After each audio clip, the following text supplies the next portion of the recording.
It's so fluffy, I'm gonna die.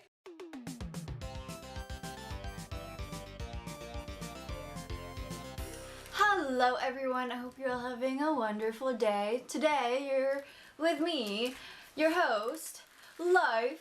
Basically, I'm just gonna talk about the books that I read in the last month, which was July, and I'm not wearing a microphone today because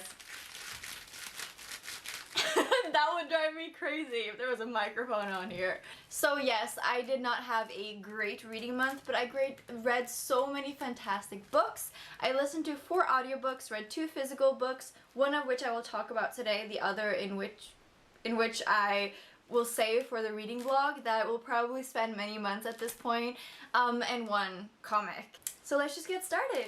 The first book I read was Gay Bar, Why We Went Out by Jeremy Atherton Lynn. And as you can see, I highlighted a lot of stuff. I actually really love this book.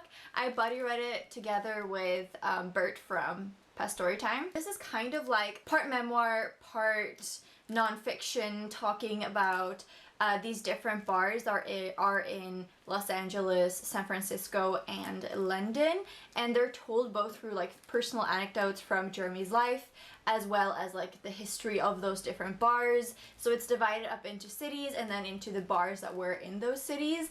I really adored this one. It's definitely like a very wordy nonfiction, but it's so well written and it has like the perfect amounts of these different elements that makes it personal, yet you get a lot of information. And sometimes I did get like overwhelmed with information because there's a lot of stuff where I won't remember the facts, you know, because it's so many facts, but it was written in a really great digestible way. So it's actually quite easy to read for what this is, I think, and it made me really want to go out clubbing and go out to bars, and all the stories of how gay bars like used to be as to what they're seen as now. And he kind of proposes the question is, are the gay bars dying out? And the progression of queer culture and just our culture has changed. Of course, like our relationship to nightlife and gay nightlife has changed, and that is definitely like a theme in this and something that he brings up more. I think my biggest con for this book is probably like the ending. I wish it was more impactful and there was some sort of like wrap up or resolution, but it's very much just like what it is. I don't know how to say it. Just Jeremy's life, the bars, relationships, how things change, and loads of fun facts and funny to read about. There's witty parts. I learned a lot. I think this is a great book. If this is for you, I think it's like really for you, you know? And if it's not for you, it's like really not for you. But I highly recommend this one if you want to learn more about like gay bars. When does it start? From like the 80s up, I think. Check it out. I think I gave it like 4.5 stars. Adored it. Next up, I read the comic Adventure Time with Fionna and Cake, the one called Party Bash Blues. This is kind of one of those that are like very targeted towards children in my opinion. I did enjoy it, but it's basically just Fiona's birthday. The other characters in Adventure Time decide to distract her while they plan her birthday party, but of course it goes horribly wrong. It's very simple. There's no like fun elements like the other Adventure Time ones, because this is like a different series, another author. But I just love Adventure Time. Like, I think it's fun, but I gave it 3 stars. Like, this was not anything particular in itself. Like, I wish there was some pizzazz to it. The story is very predictable, linear. It doesn't really have that like Adventure Time magic, if you know what I mean. Then the next 4 books that I will be talking about are all audiobooks that I listened to. You know your makeup's good when your phone doesn't recognize it anymore. Then I listened to the audiobook for Last Chance to See by Douglas Adams and Mark Carwardine. So this was originally started as a podcast, but now is a book, and it follows Douglas and Mark as they try to visit all of these different animals and species that are about to go extinct. And so it's kind of like a travel vlog where they include like anecdotes from the travels, like the plane rides, and like a lot of funny witty comments. But it's also about these different animals who went extinct or about to go extinct. I mean, in the 90s, this was written in 92. I will plan to go back and like see if these animals actually did go extinct, like after this book was published. I'll definitely be doing that later. I bought the book, but I can't find it anywhere. I'll do that later when I feel like it. But it has such a great balance of like, also kind of like gay bar, but Douglas Adams is the author of The Hitchhiker's Guide to the Galaxy, which is one of my favorite books, and his humor and his like commentary that he uses from like The Hitchhiker's Guide to the Galaxy is adapted into this like non-fiction book, and it's done really, really well, where there's so many parts where I was like on the floor laughing. It was so funny, but at the same time it has really, really great reflections about climate change, extinction, humans' impact on the planet and other species and biodiversity as a whole. And it's really sad but also interesting to see how these animals' livelihoods are threatened because of different reasons, all caused by humans in one way or another, but all the ways that we humans can affect extinction. And I really like that exploration. I feel like this book and Douglas Adams' reflection is really before his time. Being written in 92, it's quite extraordinary how all these things apply for today too, and I don't even want to know, I do want to know, but I don't have the stats right now, how many species have gone extinct since 92. And there are so many species going extinct all the time that we haven't even discovered yet, which is such a strange thing to think about. But I really liked it. I liked hearing about the magic of these animals. I loved hearing like there was one point where he said like, humans haven't gone extinct yet, but not for a lack of trying. There were so many of those parts that were just like so funny. I love Douglas Adams, and the fact that he wrote a book that was like kind of a non-fiction on climate change just makes me love him so much more. And this book was kind of what I thought the Anthropocene Reviewed was gonna be. So even though I was really disappointed in that book, I feel like this book like filled that craving that I had for a book like this.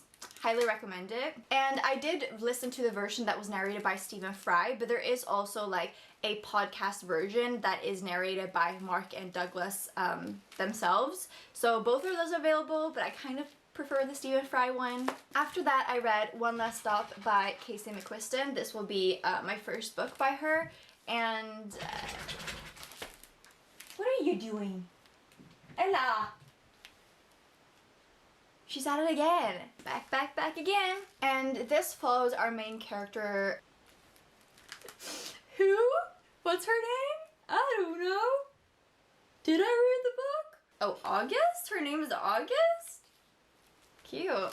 This follows August, apparently, who moves to New York. She and her mother, their whole lives have basically been looking for her uncle that went missing, and so she's really good at finding like detective stuff and clues. And when she moves to New York, she starts working at like a bar, I think. Wow, I've forgotten a lot. And she moves on with these two people who are a couple, and they're so cute, and they welcome her in. Oh, there's another person there too. And oh my god, I'm so bad at like describing this book.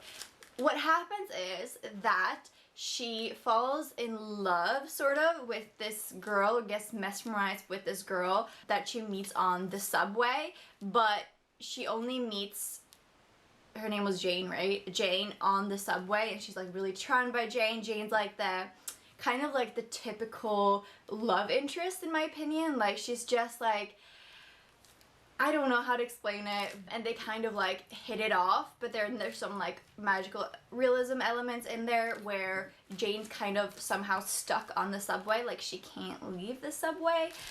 So I actually really enjoyed this book. I listened to it as an audiobook, and the audiobook was fantastic. I actually like the romance. Am I allowed to say that?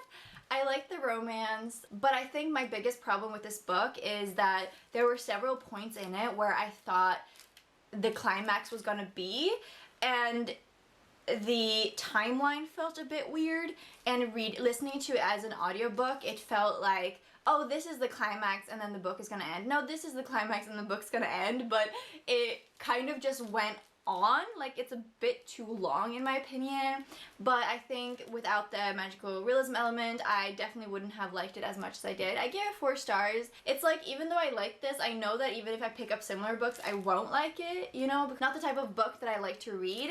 But I'm glad I read this. It was cute, it was fun, there was a happy ending, which I appreciated. I also liked how the themes of her life in different areas and different people kind of ended up being connected at the end. Like, I thought that was really fun. But it was okay. Like, if you like this kind of book, then you will definitely love it, you know?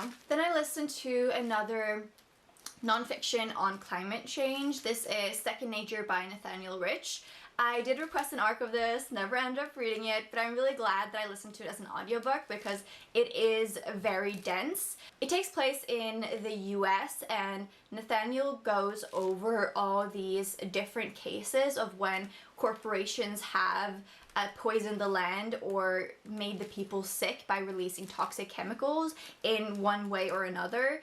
And he recounts like these situations, the people interviews, and there's many different cases.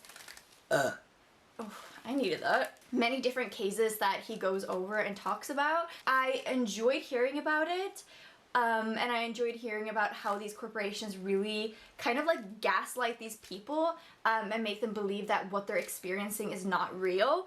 And there was so many interesting facts that I really enjoyed hearing about. For example, how a lot of the people who thought one thing was making them sick would develop the same symptoms as a lot of people who was actually consuming the same thing that was making them sick, and how it's kind of like placebo, like the people who thought they were getting sick were getting just as sick as the people who were actually poisoned, which I mean I already knew, but it's always interesting hearing like these cases, which I'm not saying that I'm not saying that the poison isn't poison. Of course it was poisonous, and of course like you can't always like think your way to health, but that reflection and like seeing these case studies, that was not what the book was about. The book was about like the environmental factor and like these corporations and like fuck capitalism.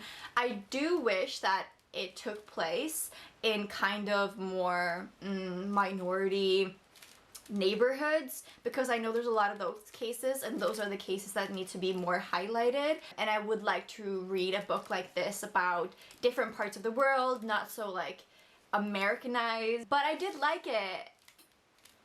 I gave it 3 stars though, because there was a lot of time where I was like bored, and the author was focusing on taking like a very objective standpoint, and I kind of wish it was a bit more subjective, and kind of he roasted all these cases like just a tad bit more, you know? But I still enjoyed reading like about this research, you know? And then the last audiobook that I listened to was Disfigured on Fairy Tales, Disability, and Making Space by Amanda Leduc. So I really enjoyed this one. I think I won't be able to talk about it in depth because I did listen to it as an audiobook like in one day, which means I consumed it all at once, and so a lot of the information isn't like plastered to the inside of my skull. But so I would definitely listen to this again. I would love to listen to this again, but there were so many parts where I'm like, it kind of blew my mind a little bit. But I have also watched a lot of, what's her name? By the way, I did not prepare for this video, so like, who here? Oh, Jen Campbell, of course. She's done several videos about fairy tales and disfigurement, and so this book talked a lot about like different cases where this has just been really toxic, and also went into like the different stereotypes and what effect those have, and like different fairy tales as like examples, and also how people are like using now fairy tales to like transform this narrative. So I really enjoyed this book. I highly recommend you read it in whatever form you decide to consume it, but I thought it was fabulous. I've really been enjoying listening to and reading books by disabled author about disability. It's just been like such a great time, and I just feel, yeah, I feel like my mind is like pulsating with knowledge. But I really enjoyed it. And that's gonna be the end of this video. I did read one more book like I said, but it isn't a reading vlog, and it's also a favorite of the year. Yeah, I read another favorite book. I'm so excited. Okay, calm down, horns.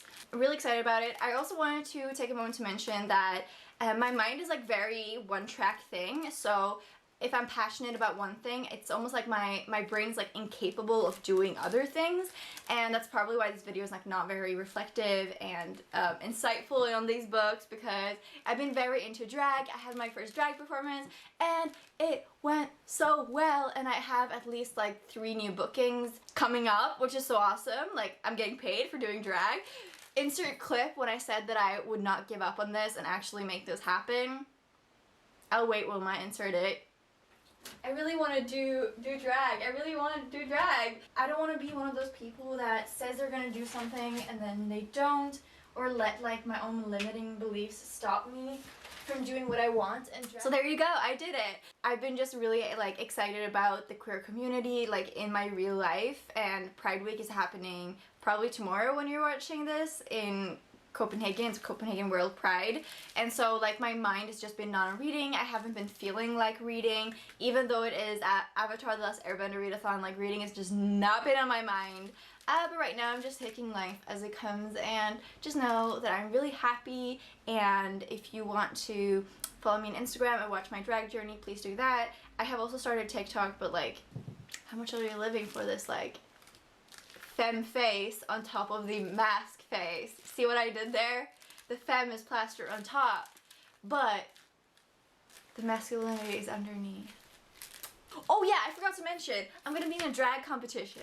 Whoop whoop! Like a real life drag competition on the 25th of September called Mixed Drag House. It's a pretty big deal. There's a large prize money, I think. I mean, large for like what I'm doing, you know. And I'm just gonna prep for that. There's gonna be a disco drag night. I'm so excited. I'm also gonna walk the ball that's happening in August. Like, it's a Kiki ball, the 18th of August in Copenhagen.